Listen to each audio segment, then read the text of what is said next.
सरकार जवाब तो देना होगा। मैं आप सभी का स्वागत है। मैं हूं डॉक्टर अवधेश मिश्रा। 15 सितंबर 2024 वो दिन जब कवर्धा के लोहारीडीह में बड़ा बवाल हुआ। बवाल यह कि रघुनाथ साहू नामक स्थानीय नेता के घर में घुस के आग लगा दी गई, घर जला दिया गया और हत्या तक कर दी गई।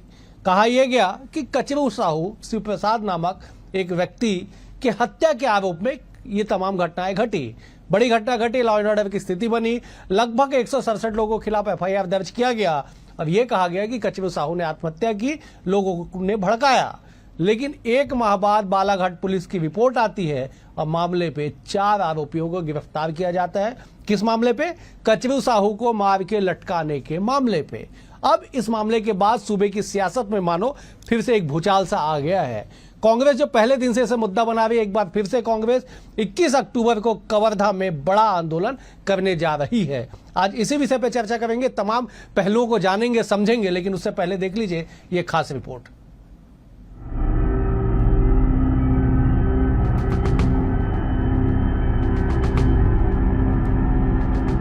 पंद्रह सितंबर को कवर्धा का लोहारीडीह जल उठा। हत्या के शक में दूसरे व्यक्ति को जलाकर मार डाला गया। मामले में 170 के करीब आरोपी बनाए गए। 1 महीना होने के बाद भी ये घटना अभी भी सियासती जुबान से नहीं उतरी है। कवर्धा की आग का सियासी धुआं अभी भी बरकरार है। इसी मामले में एमपी पुलिस की भी एंट्री हुई है, क्योंकि जिसकी हत्या के शक में रघुनाथ साहू को भीड़ ने घर में घुसकर जलाकर मार डाला, उस कचरू साहू की हत्या कवर्धा से सटे मध्य प्रदेश के क्षेत्र में हुई थी। मध्य प्रदेश की पुलिस ने लोहारीडीह के कचरू की हत्या मामले में 4 लोगों की गिरफ्तारी भी की। मध्य प्रदेश पुलिस ने यह माना कि कचरू साहू की हत्या हुई थी। इसके लिए साथ ही कांग्रेस ने इस पूरे मसले को फिर से उठाया है। पहले एफआईआर बदलने के आरोप लगाए गए, अब फिर 21 अक्टूबर को कवर्धा में कांग्रेस ने प्रदर्शन करने का बड़ा ऐलान कर दिया है। जिला कांग्रेस कमेटी ने निर्णय लिया है कवर्धा कि आने वाला 21 तारीख को बड़ा प्रदर्शन करने जा रही है और निश्चित रूप से इस प्रदर्शन में प्रदेश भर के तमाम नेता और स्वयं मैं भी शामिल रहूंगा। प्रदर्शन का ऐलान तो हो गया, लेकिन इसी मसले पर पीड़ित परिवार को लेकर भी सियासी बयानबाजियां छिड़ी हैं। पूर्व सीएम भूपेश बघेल और डिप्टी सीएम विजय शर्मा आमने सामने हैं। ये मसला पीड़ित परिवार की बच्ची के कोर्ट जाने का है, जिसको लेकर पूर्व मुख्यमंत्री भूपेश बघेल कह रहे हैं कि अगर बच्ची डटकर सामना नहीं करती तो इंसाफ नहीं मिल पाता।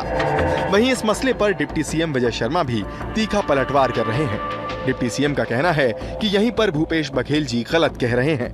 बच्चों की आड़ पर राजनीति नहीं करनी चाहिए। विजय शर्मा जी कुछ कह रहे हैं और तत्कालीन एसपी का बयान कुछ और कह रहा है। तो ये बातें हैं।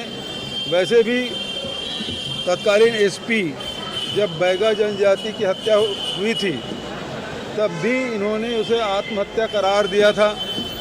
कांग्रेस पार्टी ने इसे प्रेस कॉन्फ्रेंस किया, जन आंदोलन का मुद्दा बनाया, तब जाके वो हत्या के मामले दर्ज हुए, उसमें जांच की गई। पूर्व मुख्यमंत्री रहे हैं भूपेश बघेल जी, वो ये कह रहे हैं कि उस व्यक्ति के नाम पर जिसके जो पहले कचरू साहू के हत्या में जिसका नाम आया है, उस व्यक्ति के कहने पर पुलिस ने कोई कार्यवाही की है, ये कह रहे हैं। वो उनका वीडियो मैंने देखा, मुझे घोर आश्चर्य है इस विषय पर भी। एक तो पहला ये है कि पुलिस की जांच की जानकारी आपको कैसे है और कैसे आपने इतना ये कहा। खैर, उनके कहने के बाद मैंने पुलिस वालों से जांच के संदर्भ में बात नहीं की, सिर्फ इतना कहा कि भाई क्या वाकई इसके नाम सर है। सियासी बयानबाजियां एक तरफ, कांग्रेस का प्रदर्शन एक तरफ, लेकिन सवाल अभी भी यही है कि आखिर घटना का जिम्मेदार कौन है, किसने गलती की, किसे सजा मिली। तमाम चर्चाओं के बीच कवर्धा के लोहारीडीह मामले में एक बार फिर 21 अक्टूबर को जोरदार राजनीति देखने को मिलेगी। वहीं ये सवाल तो बना ही हुआ है कि क्या इस मामले में फिर से विवेचना होगी, कांग्रेस की मांग पर क्या कदम उठाए जाते हैं, या ये मामला भी सिर्फ राजनीतिक रोटियां सेकने के लिए बड़ा किया जा रहा है। ये सब कुछ आने वाले वक्त के साथ पता चल जाएगा। Bureau report, BSTV Chhattisgarh. सुना कि किस तरह से एक बार फिर से 1 माह बाद कवर्धा कांड की सियासी आग सुलगने लगी है। आग अभी और सुलगेगी, क्योंकि 21 तारीख तय हो चुका है कि इस दिन कांग्रेस बड़ा आंदोलन करेगी। दीपक बैज, पीसीसी चीफ को आपने सुना, उन्होंने कहा कि प्रदेश भर के बड़े नेता वहां पे पहुंचेंगे और मैं स्वयं पहुंचूंगा। मतलब समझिए कि सियासत में ये आग अभी ठंडी होने वाली नहीं है। आज इसी विषय पर चर्चा करेंगे। 3 बेहद ही खास मेहमान, वरिष्ठ मेहमान हमारे साथ जुड़े। मेहमानों का तारुफ सबसे पहले आपसे करा देता हूं। बीजेपी की ओर से श्रीचंद सुंदरानी जी है, वरिष्ठ नेता है, विधायक रह चुके हैं। सुंदरानी जी, आपका बहुत स्वागत है। कांग्रेस की ओर से सुरेंद्र शर्मा जी है, बेहद वरिष्ठ नेता है, सीनियर लीडर है कांग्रेस के, सीनियर स्पोक पर्सन है। सुरेंद्र जी, आपका भी स्वागत है। बतौर राजनीतिक विश्लेषक सूबे की सियासत पे पैनी नजर रखने वाले वरिष्ठ पत्रकार आर कृष्णदास जी भी हमारे साथ है। कृष्णदास जी, आपका भी बहुत स्वागत है। सुरेंद्र जी, मेरा पहला सवाल आपसे है, कांग्रेस इस मामले पे फिर से एक बार धरातल पे उतर के सरकार के खिलाफ आंदोलन करने जा रही है 21 अक्टूबर को। क्या जरूरत पड़ गई? बीजेपी ये सवाल पूछ रही है, जरा जवाब दे दीजिए। कोई रास्ता है? सरकार कुछ बात सुनने को तैयार नहीं है, कोई बात समझने को तैयार नहीं है। आप पूरे घटनाक्रम को देखिए, तो जैसे ही कचरू की मृत्यु हुई तत्काल घोषित कर दिया गया कि उसने आत्महत्या की, और आज 1 महीने बाद पता चलता है कि नहीं, उसको मार के टांगा गया है। यही बात कांग्रेस और उसके बच्चे, कचरू के बच्चे शुरू से कह रहे हैं। उसके बाद उस घटना के परिप्रेक्ष्य में संदेह के आधार पर पूरे गांव में आक्रोश पैदा हो गया। पुलिस के सामने रघुनाथ साहू का घर जला दिया गया और पुलिस कुछ नहीं कर सकी।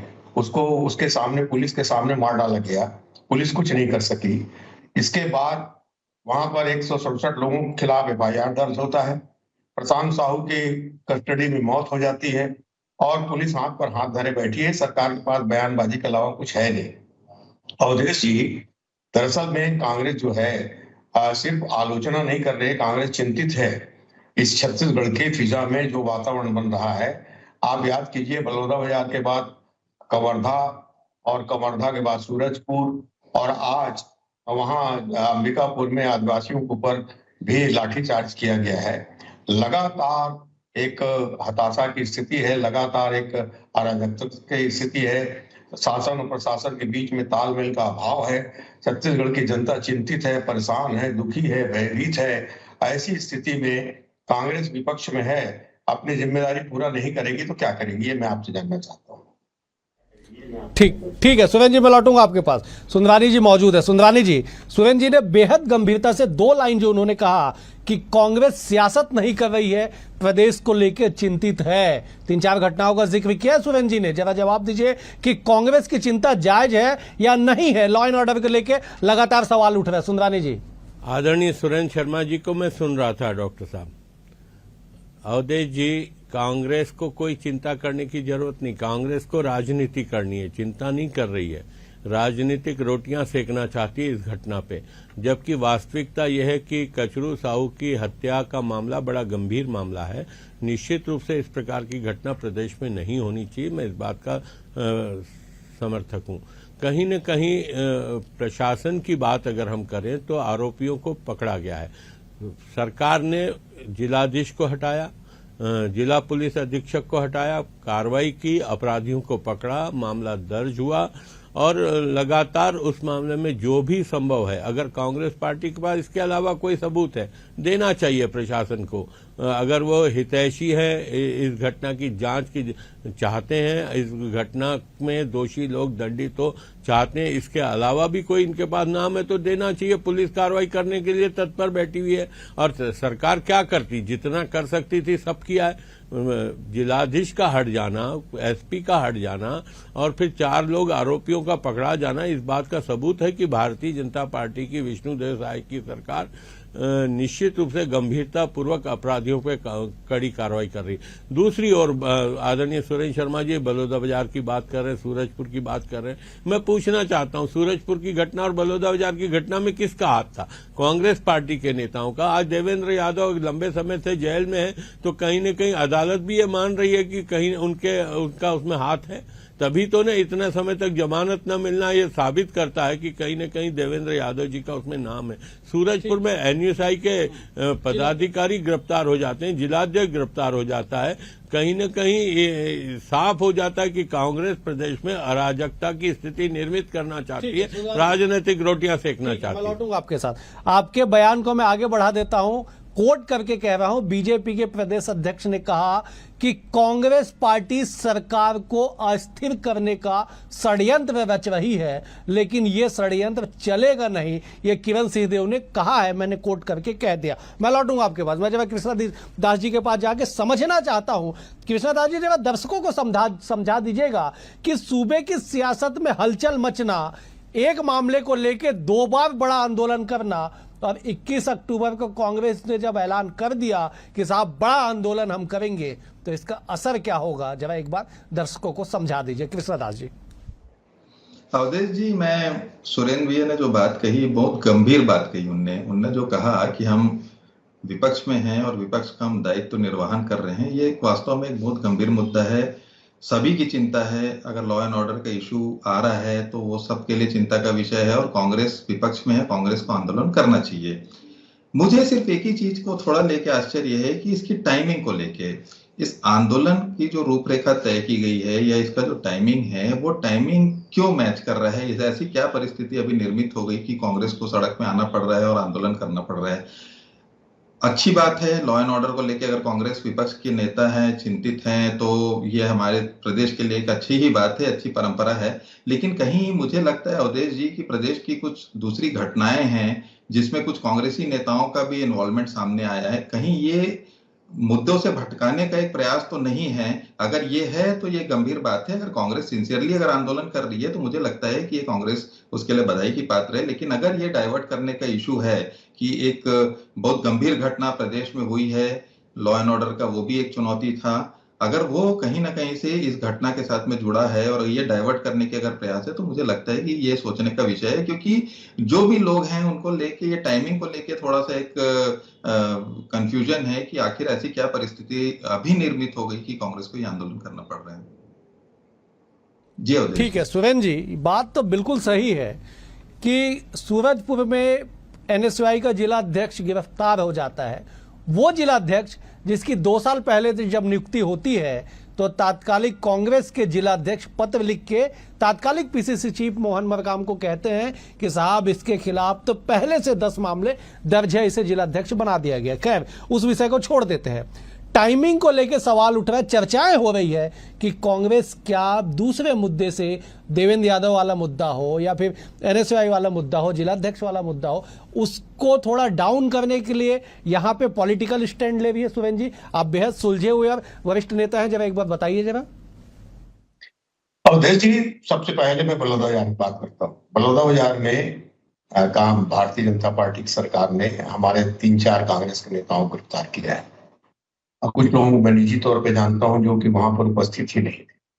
खैर, वो मामला न्यायालय में जा रहा है, न्यायालय में जाकर के फैसला हो जाएगा। जहां तक सूरजपुर का प्रश्न है, सूरजपुर के मुद्दे पे हमने शुरू दिन से कहा है कि चाहे वो एनएसयूआई का अध्यक्ष हो, चाहे एनएसयूआई का कार्यकर्ता हो, अपराधी सिर्फ अपराधी होता है। उसमें कांग्रेस की कोई न सहमति है और इतना दुर्दांत काम उसने किया है कि हम उसकी जितनी भी आलोचना करें, जितनी भी निंदा करें, उसको कड़ा से कड़ा दंड मिलना चाहिए। इस बात की मांग कांग्रेस पार्टी शुरू से कर रही है और अब भी कर रही है। उसने बहुत ही घिनौना काम किया है जो कि अक्षम्य है। तीसरी बात, कृष्णदास जी ने एक बहुत सही बात की कि टाइमिंग का सवाल, टाइमिंग ही हमारी निष्पक्षता को उजागर करता है। आज आप देखिए, 10 महीने सरकार को हुआ है। सरकार, मेरी मान्यता यह है कि 5 साल तो चलेगी, किसी भी तरह से चले, मगर इसमें टूट फूट की गुंजाइश मुझको जरा कम दिखाई देती है। इसका मतलब यह है कि इससे हम कोई राजनीतिक लाभ लेने की कोशिश नहीं कर रहे हैं और ना हम किसी को बचाने का प्रयास कर रहे हैं। मैं आपसे ये कह रहा हूं कि छत्तीसगढ़ बनने के बाद पहली बार झारखंड से आकर के यहाँ व्यक्ति व्यापारी को गोली मार देता है, बूढ़ा तालाब में सरेआम लड़की का गला काट दिया जाता है, चैन स्नेचिंग और नशे की हालत में तरह तरह की घटनाएं, रोज आप अखबार खोल के देखिए तो 10 घटनाओं से अटा पड़ा है। ये कुल मिला के बात ये समझ में नहीं आ रहा है कि पुलिस वही है, प्रशासन वही है, सरकार बदलते ही इस तरह की घटनाएं लगातार क्यों हो रही हैं? सरकार इस परिस्थितियों को संभालने में सक्षम क्यों नहीं हो रही है? और जब हम इस बात के लिए सजग करते हैं, इस बात के लिए आंदोलन करते हैं, इस बात का विरोध करते हैं, तो भारतीय जनता पार्टी के नेता आरोप लगाते हैं कि कांग्रेस राजनीति कर रही है। हम राजनीति नहीं कर रहे हैं, बल्कि मैंने जैसा कहा कि हम चिंतित हैं। छत्तीसगढ़ एक ऐसा प्रदेश रहा है, यहाँ पर कोई योजना बना करके यहाँ अपराध नहीं होता। दुर्घटनावश कोई अब घटना हो जाए तो अलग बात है, मगर जिस तरह से योजनाबद्ध तरीके से लगातार घटनाएं घट रही हैं, जिस तरह से महिलाओं के मन में डर है, जिस तरह से माता पिता के मन में डर है, कौन जाएगा, कौन लौट के आएगा, कौन लौट के नहीं आएगा, ये जो परिस्थितियां बन रही है, इसको मैं लौटूंगा आपके पास। ठीक है सुरेंद्र जी, मैं लौटूंगा।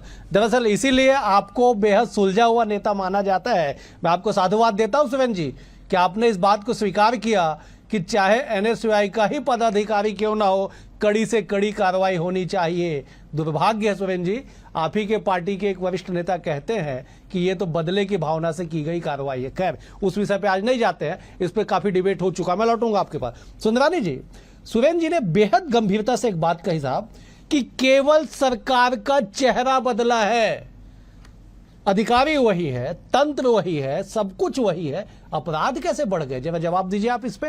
आदरणीय सुरेंद्र शर्मा जी बहुत सुलझे हुए नेता हैं, वरिष्ठ नेता हैं। वो ये कह रहे हैं कि 9 महीने में जो हो रहा है, सरकार भी वही, अधिकारी भी वही, सरकार बदली है और प्रशासनिक ढांचा वही है। मैं पूछना चाहता हूं कि आप 9 महीने पहले के अखबार उठा के देख लीजिए, न्यूज चैनल उठा के देख लीजिए, तो आपको पता चलेगा हर दिन घटनाएं भूपेश बघेल जी की सरकार में होती थी। अराजकता का माहौल था, भय का वातावरण था। कोंडागांव का एक व्यापारी आके जयस्तंभ चौक पे उसकी हत्या कर दी जाती, रात को 9 बजे दिन दहाड़े जयस्तंभ चौक पे हत्या हो जाती है। एक बच्ची रक्षाबंधन में भाई को राखी बांधने जाती है, सामूहिक बलात्कार जैसी घटना होती है। लगातार बलात्कार की घटनाएं, महादेव सट्टा ऐप के माध्यम से नशीले पदार्थों से भरा रहता था अखबार। आज सब इन चीजों पे अंकुश लग। आप बेहद सीनियर लीडर हैं साहब। 3 दिसंबर वो तारीख थी जब जनता ने बता दिया कि अपराध कितना था, सरकार बदल दी गई। अब तो आपकी सरकार है, अब तो जवाबदारी आपकी है, जवाब देना पड़ेगा आपको। निश्चित रूप से डॉक्टर अवधेश जी, जवाबदारी हमारी है, हम शासन में हैं, शासन को कड़ाई से बिल्कुल सामने आ रहा है। आप लगातार देखिए कार्रवाई हो रही है अपराधियों पे, लेकिन इस पृष्ठभूमि में भी जाना पड़ेगा कि 5 साल जिस प्रकार से कांग्रेस की सरकार में अराजकता का माहौल था, तो धीरे धीरे आज भी अपराधियों के मन में वही भूपेश बघेल की सरकार का साया घूम रहा है कहीं न कहीं। और कांग्रेस के द्वारा जो अराजकता का माहौल प्रदेश में बढ़ा था उनके राज में, उनको लगाम लगाने के लिए थोड़ा समय तो लगेगा और लग भी रहा है समय। मैं निश्चित रूप से मानता हूं कि जल्द से जल्द अपराधियों पे कड़ी कार्रवाई होनी चाहिए ताकि अपराधी को भय हो, और निश्चित रूप से हमारी सरकार भय पैदा करेगी अपराधियों को। ठीक है। मैं जब एक बार कृष्णदास जी का रुख कर लेता हूं। कृष्णदास जी, ये बात तो सही है कि चेहरा केवल बदला साहब, तंत्र तो वही है। ठीक है, तंत्र में कुछ पत्ते फेंटे गए, किसी को कहीं जिम्मेदारी दी गई, लेकिन लॉ एंड ऑर्डर पे पिछले 8-10 महीनों में जो सवाल उठे हैं, गंभीर सवाल उठे हैं, गंभीर घटनाएं भी हुई है, सियासत भी उतनी ही हुई है। आप राज्य गठन के बाद से लगातार देख रहे हैं विपक्ष की भूमिका को। कृष्णदास जी, ये जो विपक्ष है 8-9 महीने में जितनी एक्टिव हुई है, 2003, 2004 में भी, 2009 में, 2014 में और 2019 की विपक्ष कभी इतनी एक्टिव नहीं हुई थी 8-10 महीने में। कृष्णदास जी देखिए अवधेश जी, आपने जो कहा कि लॉ एंड ऑर्डर एक इशू है जो सीधे लोगों के साथ में जुड़ा हुआ है, सियासत हो नहीं हो इससे लोगों को कोई मतलब नहीं है। सुरेंद्र जी ने जो कहा था कि हम विपक्ष की भूमिका निभा रहे हैं, बिल्कुल वो साधुवाद के पात्र हैं। अगर एक अच्छा विपक्ष होना चाहिए और मुद्दे उठने चाहिए, ये कहीं से भी तार्किक नहीं है कि पिछली सरकार के समय में मर्डर होता था तो हमारी सरकार में मर्डर हो रहा है, वो जस्टिफाइबल है। ये कहीं से भी इस तर्क को हम जस्टिफाई नहीं करना चाहिए और करना भी नहीं चाहिए। देखिए, घटनाएं हुई हैं, उस चीज को हमको स्वीकार करना पड़ेगा। दहशत, जो क्रिमिनल्स हैं, अपराधी हैं, उनमें पुलिस का दहशत क्यों नहीं आ रहा है, ये चिंता का विषय है। घर में घुस के बेटी की, माँ की हत्या कर दी जा रही है, सड़क में चाकूबाजी हो रही है, किसी के घर में घुस के उसको आग से जला के मार दिया जा रहा है, ये सब घटना है। ये लॉ एंड ऑर्डर का इशू है, इसको राजनीतिक चश्मे से नहीं देखा जा सकता। विपक्ष अपनी भूमिका निभा रहा है, सत्ता पक्ष अपनी भूमिका निभा रहा है। लोग इसमें, लॉ एंड ऑर्डर सीधे सीधे लोगों का विषय है। लोग अगर वास्तव में सड़क में उतरने से अगर डरते हैं कि भैया की कल को चाकूबाजी हो जाएगी, तो ये सीधे सीधे जनता का मुद्दा है। तो मुझे लगता है कि इस पे गंभीरता से शासन को प्रयास करना चाहिए कि अपराधियों में दहशत कैसा फैले, अपराध करने से पहले वो 4 बार सोचे, उसके लिए क्या करना चाहिए, हमें इस चीज को ध्यान देना चाहिए। अवधेश जी, आपने बिल्कुल सही बात कही कि पब्लिक है, सब जानती है, चुनाव है, लोकतंत्र है। हो सकता है कि अगर सरकार इस चीज में जागरूक नहीं होगी तो उनको भी हो सकता है इसका राजनीतिक रूप से उसका परिणाम उनको भुगतना पड़ेगा। बिल्कुल सही आपने कहा कि सबसे बड़ी बात यह भी है, सुंदरानी जी आप भी सुन रहे हैं इस बात को, कि लोग सड़क पे भीड़ के शक्ल लेने में जरा से भी देर नहीं कर रहे। भिलाई की घटना आपको पता होगा, सुरेंद्र जी को भी पता होगा कि एक आदतन अपराधी को मोहल्ले वालों ने पीट पीट के मार डाला कि साहब ये अपराध करता है, जेल जाता है, छूट के आता है, फिर वही करता है। लोगों ने कानून व्यवस्था हाथ में ले ली, सूरजपुर में वही हुआ, तमाम जगहों पे वही हुआ। खैर उस विषय को छोड़ते हैं। सुरेंद्र जी, सवाल यह है कि कांग्रेस तो 21 तारीख को धरना करेगी, बड़ा आंदोलन आप लोग करने जा रहे हैं, लेकिन क्या इस लड़ाई में कांग्रेस क्या इसे अंजाम तक पहुंचाने के लिए आगे भी लड़ेगी, या केवल जो बात निकल के आएगी साहब ध्यान कहीं ना भटका दे कांग्रेस, इसलिए आंदोलन किया जा रहा है? सुरेंद्र जी देखिए, कुल मिला के बात यह है कि जब तक छत्तीसगढ़ में शांति व्यवस्था कायम नहीं होती तब तक कांग्रेस पार्टी को अपनी आवाज मुखर करनी होगी, संगठित होकर के मुखर करनी। और मैं ये कह रहा हूं कि एक उदाहरण देना चाहता हूं आपको। अभी आप देखिए, इस सरकार के आने के बाद नक्सलवाद पे काफी अच्छी सफलताएं मिली है। क्यों मिली है? क्योंकि सरकार ने वहां के सुरक्षा दल को छूट दे दिया कि आपको नक्सलवाद समाप्त करना है, चाहे जैसे करो। अगर सरकार के अंदर में नियत होगी और ये मतलब एक तरह से बिल होगा, तो अगर वो कि जिस दिन बोल देंगे छत्तीसगढ़ की पुलिस को हमको अपराध नहीं चाहिए, तो मैं आपको यकीन के साथ कहना चाहता हूं कि हाँ, अपराध समाप्त हो सकता है। ये जो लगातार थानों में हस्तक्षेप होता है, उनके काम में बाधा डाली जाती है, इसको छोड़ो, इसको पकड़ो, इन सब चीजों का परिणाम है कि पुलिस प्रशासन पंगु हो जाती है और इसका खामियाजा छत्तीसगढ़ की आम जनता। बेहद गंभीर सवाल आपने उठाया है सुंदरानी जी, इसका बखूबी जवाब बेहतर देंगे क्योंकि सुंदरानी जी खुद जनप्रतिनिधि विधायक रह चुके हैं। सुंदरानी जी, पुलिस पे हस्तक्षेप कब खत्म समाप्त होगा? कब सरकार पूरी मनोदशा से चाहेगी कि लॉ एंड ऑर्डर मेंटेन रहे?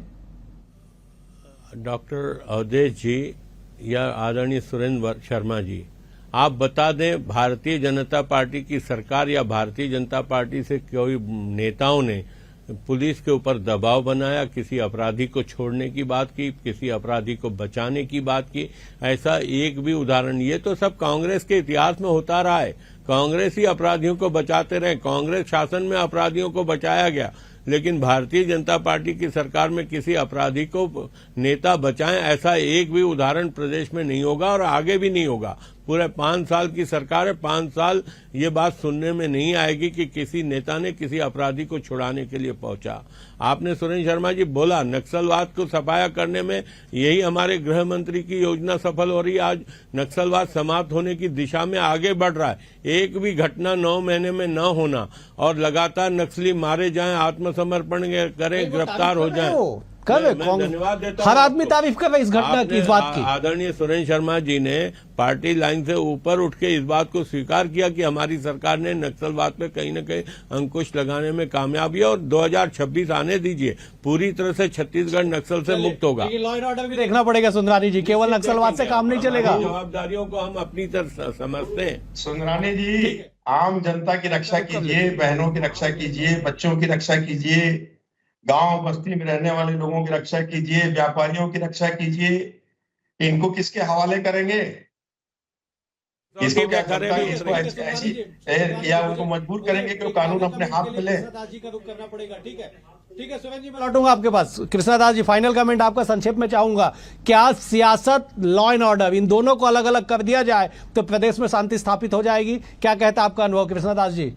नहीं, देखिए, राजनीतिक दबाव जरूरी है, बहुत जरूरी नहीं है कि आप उन दोनों को अलग कर देंगे तो लॉ एंड ऑर्डर की स्थिति एकदम मजबूत हो जाएगी। राजनीति चाहिए, क्योंकि राजनीतिक दबाव होगा तभी कहीं ना कहीं से एक प्रेशर पुलिस और उनकी मशीनरी पे पड़ेगा। और अभी आवश्यकता यही है कि पुलिस प्रशासन को आपको टाइट करना है, एक दहशत फैलाना है अपराधियों का कि वो चाकू निकालने से पहले 4 बार सोचे कि मुझे क्या करना है। जी अवधेश जी, बिल्कुल सही, आपने बिल्कुल सही कहा कि अपराधियों में खौफ होना चाहिए, पुलिसिंग का, अपराधियों में भय होना चाहिए कानून का, कि साहब हम अपराध करेंगे तो कानून के हाथ जो लंबे कहे जाते हैं वो कहीं से भी खोज के हमको ले आएंगे और हमें सजा दी जाएगी। इतना खौफ कानून का अपराधियों में होना चाहिए। कुल मिला के ये कि अपराध पे लगाम लगे, सियासत में इसका माइलेज केवल सियासी दल ना ले बल्कि आम लोगों को सुरक्षा मिले, आम लोगों के मन में एक खौफ जो कहीं ना कहीं कहा जा रहा है कि बनने की तरफ है वो खत्म हो और लोग सुख चैन अमन से रहे। ये बड़ी बात होगी, तभी कानून का राज स्थापित माना जाएगा। फिलहाल आज के लिए इतना ही। आप तीनों मेहमानों का बेहद शुक्रिया। सुरेंद्र जी आपका शुक्रिया, सुंदरानी जी आपका शुक्रिया, कृष्णदास जी आपका भी बहुत शुक्रिया। कल एक और विषय के साथ होगी मुलाकात, तब तक के लिए नमस्कार।